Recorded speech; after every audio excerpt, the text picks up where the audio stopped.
Hello बच्चों। तुम लोग पढ़ा रहे थे क्लास 12 में D and F block element.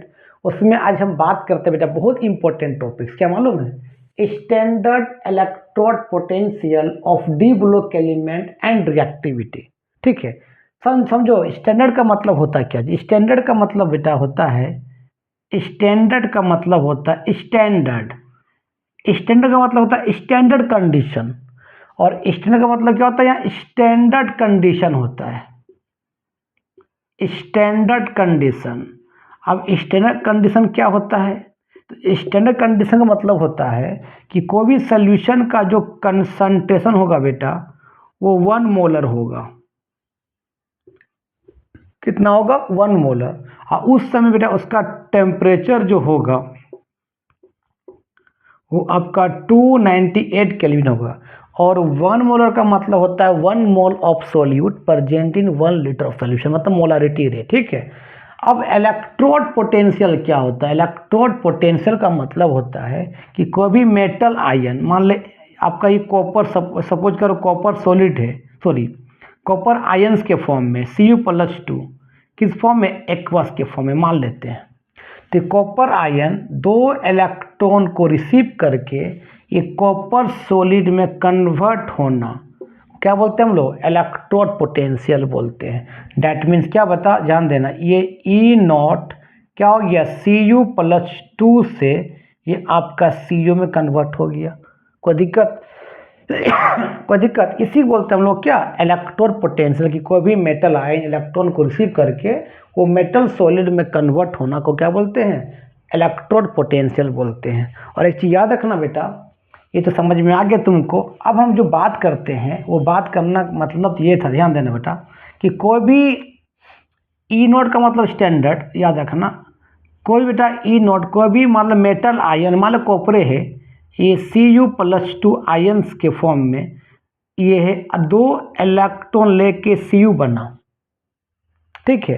ये जितना ज़्यादा बेटा पॉजिटिव वैल्यू होगा, जितना ज़्यादा ये पॉजिटिव वैल्यू होगा उतना उसका रिएक्टिविटी ज़्यादा होगा।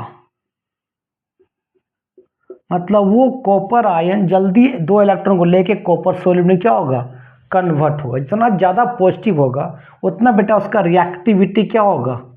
ज़्यादा होना होगा। और इलेक्ट्रॉन लेके जा रहा है कॉपर सॉलिड में, तो इलेक्ट्रॉन लेना क्या बोलते हैं? गेन ऑफ इलेक्ट्रॉन को बोलते हैं क्या बेटा? गेन ऑफ इलेक्ट्रॉन को हम बोलते हैं रिडक्शंस। और रिडक्शन को ही बेटा क्या बोलते हैं? बेटा ऑक्सीडाइजिंग एजेंट बोलते हैं।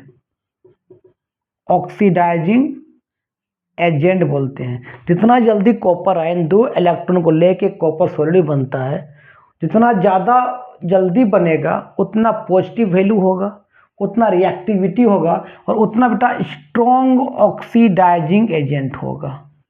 उतना स्ट्रॉन्ग क्या बेटा? ऑक्सीडाइजिंग एजेंट होगा। कोई दिक्कत? एक ही और चीज़ याद रखना कि कोई भी चीज़ बेटा मान लेते हैं कि आपका कि कोई मेटल है, मान ले ये मेटल है, ये सॉलिड के फॉर्म में, ध्यान देना, ये इलेक्ट्रॉन को लूज किया, मान ले सॉलिड इलेक्ट्रॉन को लूज किया, और आपका जितना लूज करेगा, मान ले आपका 2 लूज करे तो माथा पर कितना होगा? मान लो कोई मेटल इस तरह से, मान लो आपका जिंक ही है, इसका इलेक्ट्रॉनिक कॉन्फिगरेशन कितना होता है तुमको मालूम? लास्ट में कितना होता है? 3d10, ये 4s2। अब किस फॉर्म में? सॉलिड के फॉर्म में। अगर 2 इलेक्ट्रॉन को लूज कर दिया बेटा, क्या होगा बेटा? लूज करेगा तो जितना लूज करेगा उतना मात्रा पॉजिटिव चार्ज होगा, सॉलिड से क्या बन जाएगा? एक्वस। और 2 इलेक्ट्रॉन लूज किया, ठीक है, और कितना हो जाए बताओ? 3d10 हो गया और 4s0 हो गया। एस का 2 लूज कर दिया और स्टेबल हो गया। डैट मीन्स कोई भी मेटल E0 कॉमन स्टैंडर्ड अगर Zn से कहाँ जा रहा है? Zn+2 में जा रहा है। ठीक है। जितना बेटा जितना ज़्यादा ये नेगेटिव होगा, जितना ज़्यादा नेगेटिव होगा उतना बेटा उसका रिएक्टिविटी ज़्यादा होगा, याद रखना। उतना ज़्यादा उसका क्या होगा? रिएक्टिविटी होगा। और इलेक्ट्रॉन को लॉस करना को बेटा बोलते हैं क्या? ऑक्सीडेशन बोलते हैं। और ऑक्सीडेशन को ही बोलते हैं क्या? रिड्यूसिंग एजेंट बोलते हैं। मतलब उतना स्ट्रॉन्ग क्या होगा? उसका रिड्यूसिंग एजेंट होगा। उतना स्ट्रॉन्ग क्या होगा? रिड्यूसिंग एजेंट होगा। कोई दिक्कत? मतलब आयन से सॉलिड बनना मतलब पॉजिटिव, और सॉलिड से आयन बनना मतलब क्या? नेगेटिव। आयन से सॉलिड बनना मतलब क्या? पॉजिटिव, और सॉलिड से आयन बनना मतलब क्या? नेगेटिव। नेगेटिव होगा तो उतना स्ट्रॉन्ग रिड्यूसिंग एजेंट होगा, जितना पॉजिटिव होगा उतना स्ट्रॉन्ग क्या होगा? ऑक्सीडाइजिंग एजेंट होगा। ठीक है, इसी बोलते हैं क्या? इलेक्ट्रोड पोटेंशियल बोलते हैं। ये ऑक्सीडेशन के फॉर्म में है, ये आपका रिडक्शन के फॉर्म में है। ऑक्सीडेशन को रिड्यूसिंग एजेंट बोलते हैं और रिडक्शन को ऑक्सीडाइजिंग एजेंट बोलते हैं। चलो समझ में आ गया। अब बेटा स्टैंडर्ड इलेक्ट्रोड पोटेंशियल जो होता है, अभी हम ओवरऑल सीखे क्या कि बेटा हम सीखें कि कोई भी स्टैंडर्ड मतलब ई नॉट है, कि कोई भी ई नॉट है, और कोई भी मतलब मेटल आयन से एन मतलब प्लस एन चार्ज है, वो इलेक्ट्रॉन को लेके एम सॉलिड में कन्वर्ट होता है बेटा, उसको बोलते रिडक्शन। इलेक्ट्रॉन लेके जाता है तो उसको बोलते रिडक्शन बोलते हैं, रिडक्शन बोलते हैं। हाँ, उसी को बोलते क्या बेटा? ऑक्सीडाइजिंग एजेंट बोलते हैं, ऑक्सीडाइजिंग एजेंट बोलते हैं। और ठीक है, जितना ये बेटा पॉजिटिव वैल्यू होगा, जितना ज़्यादा पॉजिटिव चार्ज होगा, उतना उसका रिएक्टिविटी क्या होता? बढ़ जाएगा, और उतना स्ट्रॉन्ग क्या होगा? उसका ऑक्सीडाइजिंग एजेंट होगा। और कोई बेटा ई नॉट है जो मेटल से, सॉलिड से वो मेटल आयन में कन्वर्ट हो रहा है, जब आयन में कन्वर्ट होगा तो एक्वस बन जाएगा। यहाँ भी एक्वस तुम लिख सकते हो, एक्वस, कि आयन्स के फॉर्म जब रहता है तो किस फॉर्म में रहता है? एक्वस के फॉर्म में रहता है। तो ये इलेक्ट्रॉन लॉस करके जाएगा, मतलब यहाँ इलेक्ट्रॉन लॉस करेगा मतलब क्या होगा? ऑक्सीडेशंस होगा, और ऑक्सीडेशंस को ही बेटा क्या बोलते हैं? रिड्यूसिंग एजेंट बोलते हैं, रिड्यूसिंग एजेंट बोलते हैं। और इतना ये नेगेटिव चार्ज होगा बेटा, उतना उसका रिएक्टिविटी क्या होगा बेटा? उसका रिएक्टिविटी क्या होगा? ज़्यादा होगा, और उतना उस स्ट्रॉन्ग रिड्यूसिंग एजेंट होगा। चलो, तो अब स्टैंडर्ड इलेक्ट्रोड पोटेंशियल 3 फैक्टर पर निर्भर करता है, याद रखना। तो हेडिंग दो या लिखो कि स्टैंडर्ड इलेक्ट्रोड पोटेंशियल बेटा, standard electrode potential depends upon 3 factor, depends upon 3 factors। ये 3 फैक्टर्स पर क्या बताओ? डिपेंड। कौन को मालूम है? सबसे पहले बेटा मान ले मेटल से एम इस सॉलिड के फॉर्म में, सबसे पहले सॉलिड से हम क्या करते हैं? मेटल को गैस में कन्वर्ट करते हैं। तो सॉलिड से गैस में लाने में जो एनर्जी लगता है उसको बोलते हैं इंथैल्पी ऑफ सब्लिमेशन या इंथैल्पी ऑफ एटोमाइजेशन। एनर्जी देंगे या हीट देंगे तब सॉलिड से गैस बनेगा, तो उसका इंथैल्पी ऑफ एटोमाइजेशन या इंथैल्पी ऑफ सब्लिमेशन क्या होगा? पॉजिटिव होगा। अब मेटल सॉलिड से क्या बन गया बताओ? ये मेटल गैस में कन्वर्ट हो गया, तो एनर्जी दिए तब लगा, तो इसको बोलते हैं इंथैल्पी ऑफ एटोमाइजेशन, बोले सब्लिमेशन, तेरा मर्जी। तो इंथैल्पी ऑफ सब्लिमेशन जो होगा बेटा वो क्या होगा? पॉजिटिव होगा। हम दिए तब हुआ, पॉजिटिव होगा ये, कोई दिक्कत? अब मेटल गैस जब बना बेटा, तो मेटल गैस से एक इलेक्ट्रॉन को निकालने में, मान लें मेटल प्लस गैस एक इलेक्ट्रॉन को निकालने मतलब एक इलेक्ट्रॉन क्या कर दिया? लॉस कर दिया। जो एनर्जी लगता है उसको बोलते हैं आयोनाइजेशन पोटेंशियल बोलते हैं। और आयोनाइजेशन पोटेंशियल बेटा वो भी क्या होगा? पॉजिटिव होगा, क्योंकि गैस के एटम में एनर्जी दिए तब वहाँ से इलेक्ट्रॉन क्या हो गया? बाहर निकला। ऐसे बाहर निकल नहीं रहा है, हम एनर्जी दे रहे हैं तब बाहर निकल रहा है, तो वहाँ भी पॉजिटिव होगा। अब इस मेटल जो आयन बना गैस के फॉर्म में बेटा, इसको हम पानी डालते हैं, पानी, इसको बोलते हैं हाइड्रेशन या उसको बोलते हैं सॉल्वेशन बोलते हैं। क्या बोलते हैं हम लोग? सॉल्वेशन बोलते हैं। तो अब जैसे ही इसको हम लोग ये हाइड्रेशन लिखते कोई दिक्कत नहीं, मैं डेल्टा हाइड्रेशन H, जैसे इसको पानी डालेंगे तो ये क्या बन जाएगा? मेटल्स जो है ये आपका एक्वस में क्या हो जाएगा? कन्वर्ट हो जाएगा। ठीक है, तो जब आयंस में पानी डालते हैं तो वो आयंस वाटर मॉलिक्यूल के साथ बॉन्ड बनाएगा, और जितना ज़्यादा बॉन्ड बनाएगा उतना ज़्यादा एनर्जी लॉस करेगा। मतलब बेटा यहाँ पर एनर्जी लॉस कर रहा है, मतलब माइनस हो रहा है, और दो जगह क्या हो रहा है, प्लस हो रहा है। कोई दिक्कत? तो याद रखना बेटा, अगर इसको मिटाते हैं, एक चीज़ याद रखना जो हम बताना चाह रहे हैं कि अगर बेटा delta sublimation H plus ionization potential dominate कर जाएगा, ज़्यादा हो जाएगा as compare to delta hydration H से, ये दोनों क्या बता पॉजिटिव वैल्यू, ये क्या नेगेटिव वैल्यू होता है। तो उस समय बेटा ई नॉट सेल का वैल्यू जो होगा वो हमेशा पॉजिटिव होगा। उस समय बेटा वो शो करेगा ऑक्सीडाइजिंग एजेंट।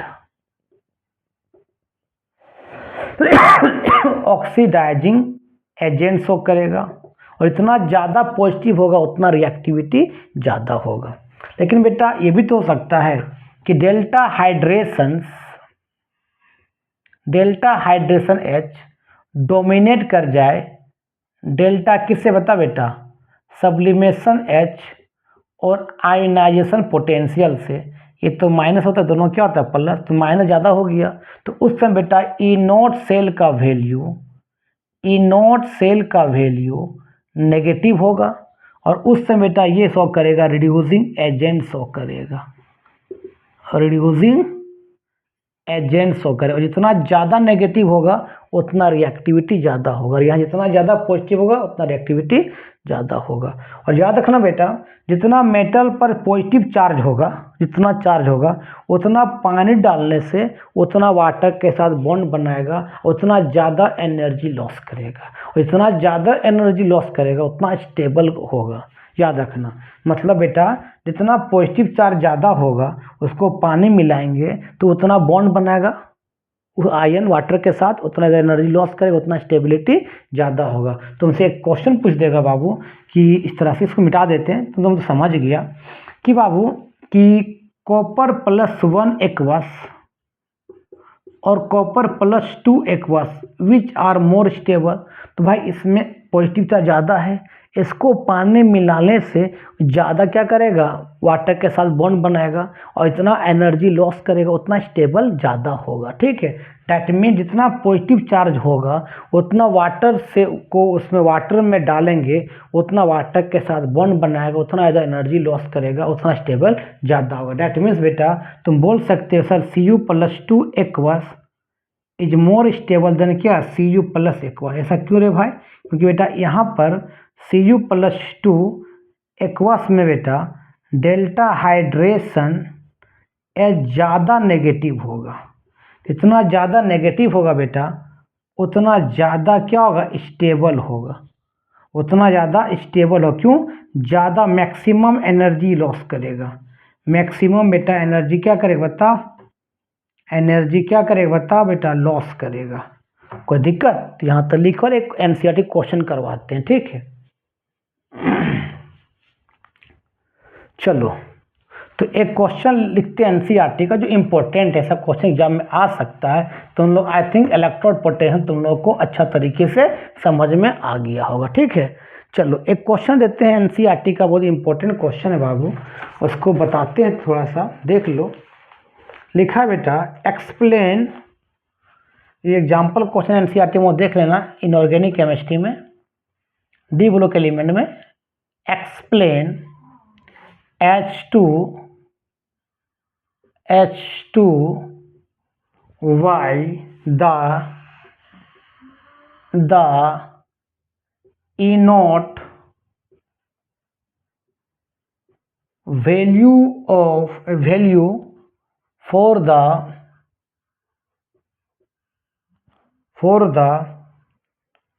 Mn+3 से कहाँ जा रहा है, Mn+2 में जा रहा है।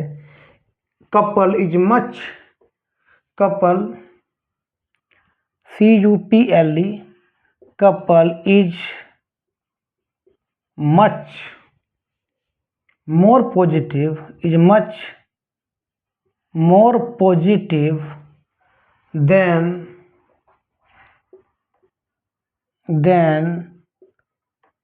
that 4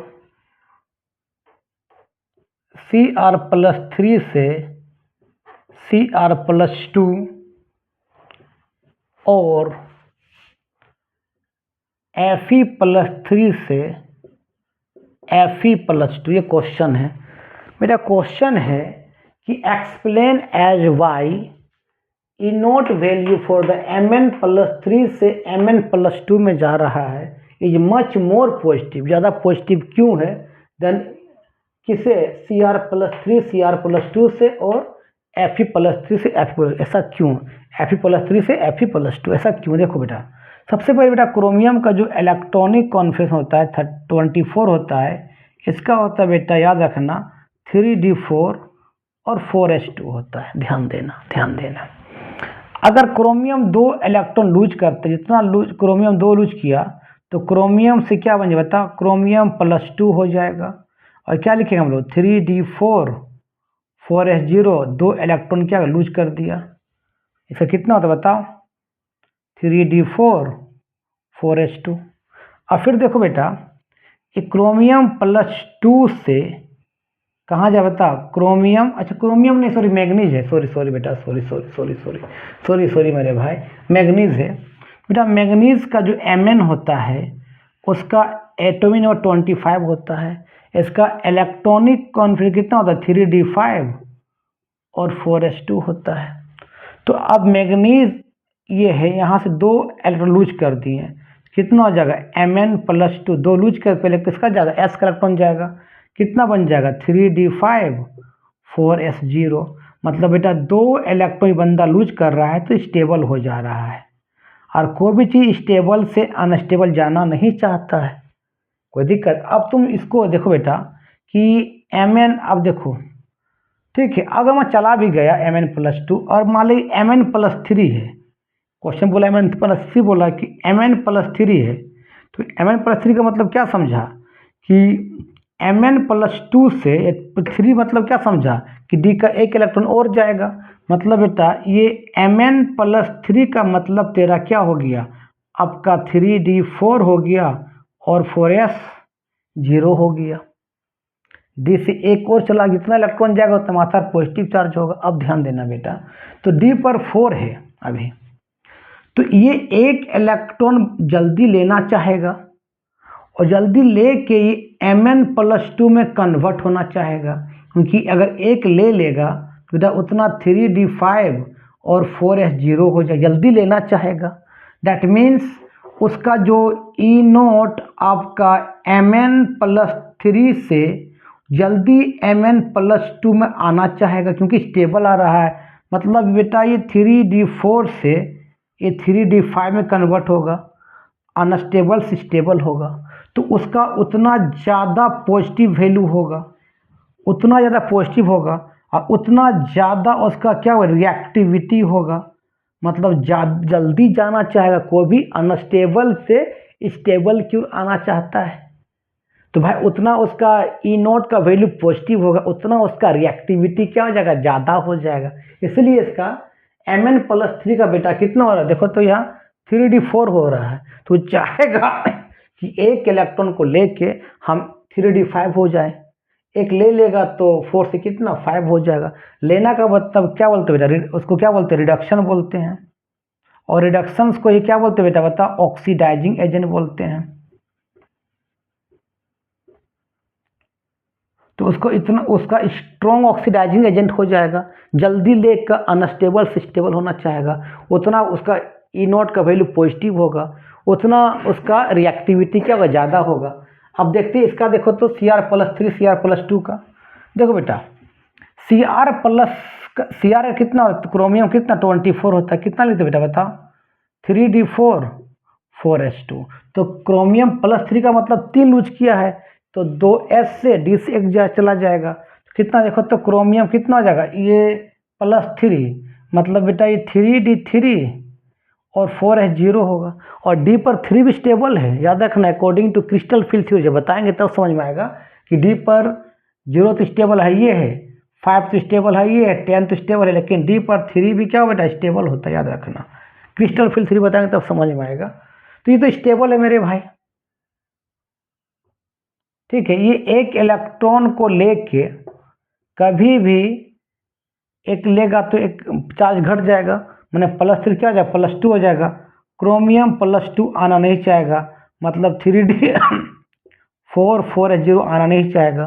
कोई भी स्टेबल से अनस्टेबल जाना नहीं चाहेगा भाई, मतलब इसका पॉजिटिव वैल्यू कम हो जाएगा, ये जाना ही नहीं चाहेगा। मतलब इसलिए इसका ये E0 बेटा Cr+3 से Cr+2 का इसका पॉजिटिव वैल्यू क्या बता लेस होगा, ये आना नहीं चाहेगा। कोई भी स्टेबल से अनस्टेबल जाना नहीं चाहता है, इसीलिए इसका कम होगा। दूसरा किसका, Fe+3 कहाँ, Fe+2 इसका भी देख लेते हैं। देखो Fe+, कोई भी याद रखना, कोई भी चीज़ स्टेबल से अनस्टेबल होना नहीं चाहेगा। कोई भी चीज़ स्टेबल से, कोई भी चीज़ बेटा याद रखना, कोई भी चीज़ स्टेबल से अनस्टेबल होना नहीं चाहेगा, और कोई भी चीज़ अनस्टेबल से